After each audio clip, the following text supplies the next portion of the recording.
Salam sejahtera kepada semua rakyat Malaysia. Hari ini adalah 25 Mac 2021. Saya Nelson Burung Ababia.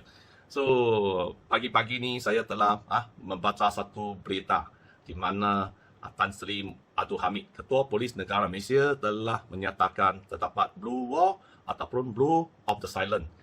Blue Code of the Silent telah berlaku di negara ini di kalangan pegawai-pegawai polis yang cuba menutup ataupun melindungi oleh sesuatu jenayah telah dilakukan oleh seseorang bekas polis ataupun polis-polis yang masih bertugas.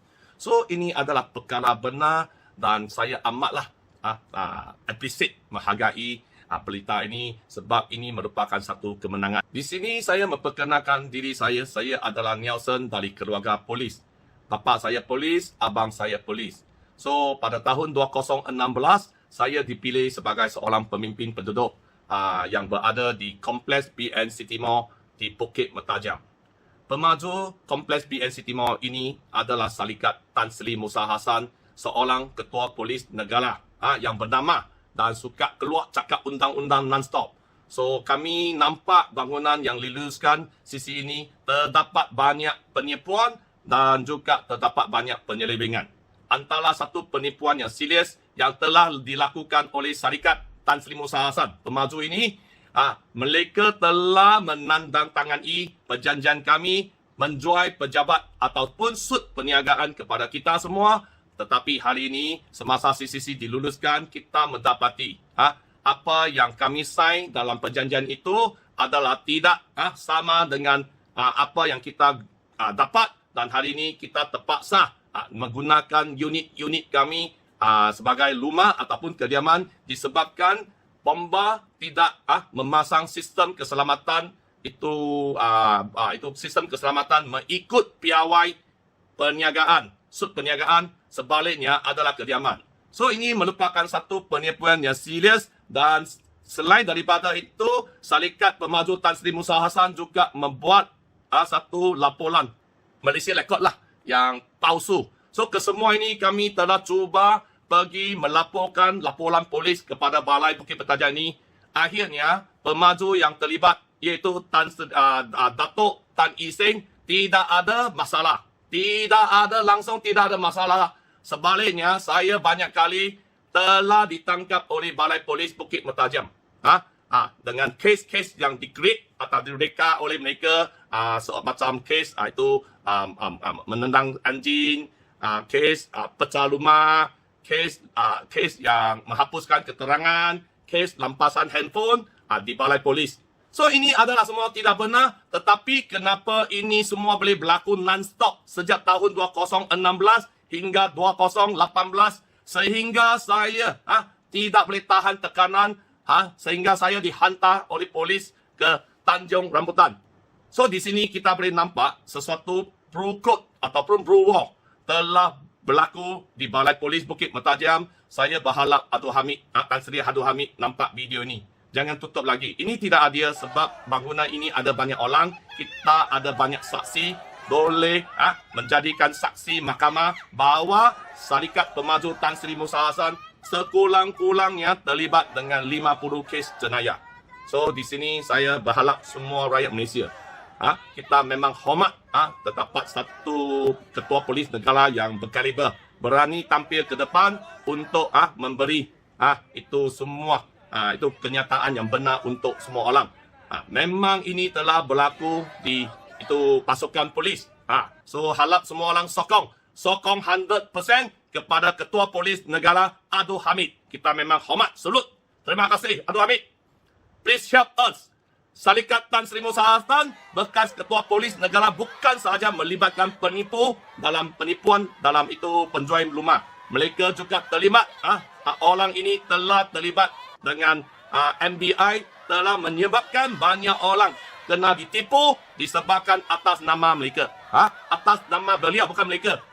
Dia guna foto dia, kedudukan untuk bagi orang mempercayai Syarikat skim cepat kaya ini boleh dipercayai, dan disebabkan Ketua Polis Negara, bekas Ketua Polis Negara pun merupakan seorang penasihat dalam syarikat skim cepat kaya ini. Banyak syarikat skin cepat kaya, orang jahat ini telah terlibat. So tolong siasat.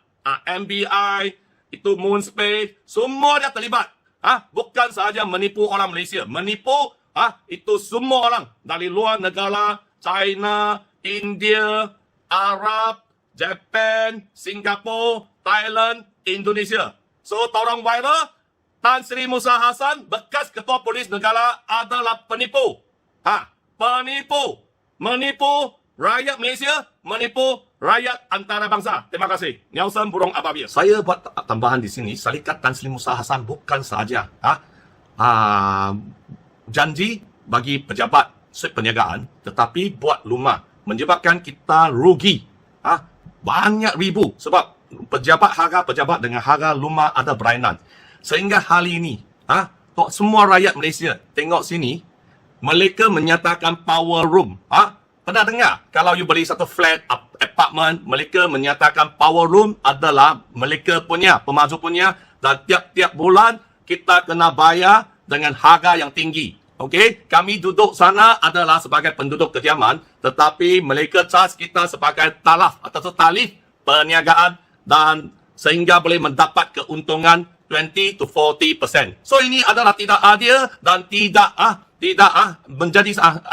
adil dan menjadi beban kepada kami semua, dan kami tidak berani pergi buat laporan polis sebab semua penduduk takut. Penduduk sudah takut sebab Nelson saya selama 3 tahun ini saya pergi, setiap kali saya pergi, after 1-2 weeks saya kena tangkap. Mereka buat banyak kes tipu, dan semua kes tipu ini saya telah menang dalam mahkamah. So ini bermaksud terdapat pegawai polis di bawah bekas OCPD Tuan Nick Rose telah membenarkan anak-anak pegawai beliau, iaitu Inspektor Kunis, buat banyak kes palsu ke atas saya, sehingga kehidupan saya menjadi satu kehidupan yang amat susah untuk saya. Saya kena upah lawyer, saya kena cari orang membantu saya. So hari ini Inspektor Kunis seharusnya kena disiasat. Inspektor itu Tuan Nick Rose, OCPD, bekas OCPD, kena disiasat. Kenapa mereka yang terlibat dengan kes saya boleh naik pangkat tanpa halangan, walaupun aduan-aduan saya telah dibuat di Bukit Aman. Terima kasih. Nelson, we want rightness. Kita mau kebenaran. Rakyat mau kebenaran. Tangkap siasat Inspektor Kunis. Tangkap siasat Inspektor. Itu Tuan Nick Rose. Terima kasih. I love Malaysia. Saya dari keluarga polis macam Abdul Hamid. Bapa Abdul Hamid, Tan Sri Abdul Hamid juga adalah polis lah. So, saya tidak pernah nak mencabar polis. Tetapi apa yang Balai Polis Bukit Mertajam, terdapat banyak itu pegawai hitam yang cuba mengancam merebut saya kalau saya terus buat laporan polis menyatakan bekas Ketua Polis Negara Tan Sri Musa Hassan, syarikat beliau telah melakukan jenayah, saya akan menghadapi banyak masalah. So, sehingga terdapat pegawai yang semasa saya di lock up, terdapat pegawai-pegawai menasihat anak-anak saya, inspektor lah, di bilik dia, jangan panggil bapa awak, jangan campur tangan. Okay? So, kalau bapa panggil nasihat yang dibeli, kalau bapa beli satu buah apple, losak buang aja. Jangan balik itu kedai komplain. So, anak saya memberitahu, Adeline memberitahu pegawai itu, bahawa ini bukan apple, ini rumah. Ini rumah dalam keadaan bahaya. Tidak ada sistem bomba. Semasa CCC diluluskan, tidak ada alarm, tidak ada pemadam api. Dan sehingga hari ini juga di power loom, terdapat 2 plan yang tak sama, dan tidak ada sistem bomba juga. Di bahagian-bahagian tertentu yang bila-bila masa boleh meletup disebab terdapat pipe PVC air di sana. So inilah Balai Polis Bukit Mertajam yang di bawah kepimpinan bekas OCPD Tuan Nick Rose. So ini tidak adil. Ini tidak adil. Sebagai seorang wira yang lawan, anak polis yang lawan untuk keselamatan 500 keluarga, ini adalah tidak adil. Polis Bukit Mertajam memberi layanan yang ini kepada saya. Saya telah banyak kali teraniaya oleh Inspektor Kunis di bawah kepimpinan Tuan Nick Rose, sehinggalah saya dihantar ke Tanjung Rambutan. OK 啦，一切很好。这边是比较简单，睡在床没有朋友。他咪未解舊大概我朋友呢，這多㗎，講誒，即係 係咪要打你嘛？要頭冇啦，這邊交然後有滾石了，沒有誒，即係要食咩藥？嚇！我係咪未間間都就話剛剛抌線都間都腳拍。沒有啊。喂，這邊比較好啦，好過就難得啦，特別。特別啊邊有朋友，這邊冇朋友。你幾人借房間？十幾人，但是邊來個食辣嘅嘛。這邊冇朋友，這裡朋友冇。這邊是想這也沒有人跟你講話。耳邊這等人，但是一部正常嘅人。哦，不正常嘅係嘛？啊，Tanjung Rambutan. Ini bukan main-main loh. Nampak saya ada gila kah? Ada gila kah? Ada gila kah? So ini bukan satu perkara yang tipu palsu. Ini adalah satu istimewa yang benar-benar berlaku di mana satu pasukan terdapat terlalu banyak pasukan itu pegawai yang terlibat sehingga terdapat lebih kurang 20 saksi. Polis menyatakan saya melampas handphone di balai polis. Tengok muka saya boleh melampas handphone di balai polis dan mendakwa saya di mahkamah 3 kali. Hanya kes ini 3 kali. Saya menang, mereka lagi cas. Saya menang, mereka lagi cas. Terima kasih. Burung Ababil. Fighter. So saya bukan mencabar polis, saya hanya sebagai anak-anak keluarga polis, saya hanya membantu polis menangkap polis yang jahat yang telah memburukkan polis di Raja Malaysia yang mempunyai reputasi yang baik di antara bangsa. Terima kasih. Saya minta maaf lah kepada secara terbuka ni kepada YB Menteri. YB Menteri tidak tahu. Saya anggap perkara ini adalah perkara dalaman dan saya berhak bertanggungjawab mengkongsikan cerita ini, keadaan ini dengan orang ramai. Saya tidak mahu lagi ada keadaan di mana uniform biru ni digunakan untuk nak mengurut orang. Kalau di USA, dia panggil the blue code of silence. Maknanya, kalau polis sama polis melakukan kesalahan, tutup. Masuk bawah kapet. Jangan hebah-hebahkan. Nanti kita akan hilang taring kita. Yang dikatakan the blue code of silence. You Google apa makna dia. Berlaku di Amerika dulu. Dan hasil daripada siasatan yang dijalankan memang wujud budaya ni. Saya tak mau itu semua. Ya? Saya tak mau itu semua. Dan saya telah pun memberikan perakuan kepada YB Menteri bahawa saya akan bawakan perkara ini dalam pertemuan dengan beliau tidak lama lagi, ya. Tidak ada apa-apa yang sinis daripada saya. InsyaAllah mungkin beliau tidak tahu tentang perkara ini. Ya. Dan saya buat penderahan ini sebagai Ketua Polis Negara dan menjadi tanggungjawab saya, dan saya yakin kegiatan yang dilakukan oleh pegawai-pegawai yang tidak bertanggungjawab ini dapat saya tangani. Ya.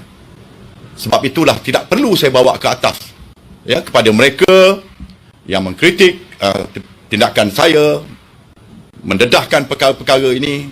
Saya minta mereka sedarlah, ya, muhasabah diri sini masing-masing.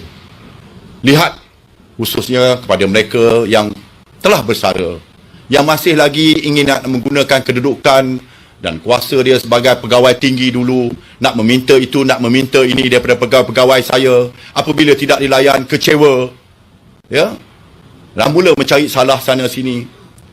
Saya nak beritahu dengan mereka, ya, kumpulan ini tadi, ya, PDRM ni bukan saya punya, kepunyaan negara ni. Budaya-budaya yang tidak baik ini saya minta pegawai-pegawai saya hentikan, putuskan. Bukan rantaian COVID-19 saja. Ni budaya yang mengambil duit daripada bawah, bawa ke atas.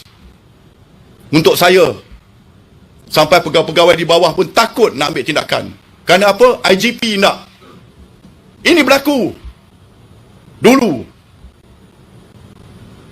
Jadi mereka yang masih tidak sedar ni tadi, ya, mengeluarkan kata-kata kononnya, ya, mengatakan bahawa apa yang saya buat ini adalah salah. Saya berdiri di sini, saya cabar mereka. Apa yang salahnya dengan perbuatan saya? Saya nak orang ramai, rakyat Malaysia mendapat hak mereka, ya, dengan apa ni tadi, perkhidmatan yang terbaik. Ada yang suruh buat RCI lah apa. Sebenarnya saya tegaskan sekali lagi, it is under control, ya. Saya hanya mewar-warkan perkara ini dengan harapan semua pihak tersebut dan lain-lain pegawai mengambil iktibar daripada ini. Ya. Kalau saya tangani satu saja, mungkin ada lagi 3-4 yang menunggu. Ya. Tetapi, ya, itulah tujuan saya. Ya.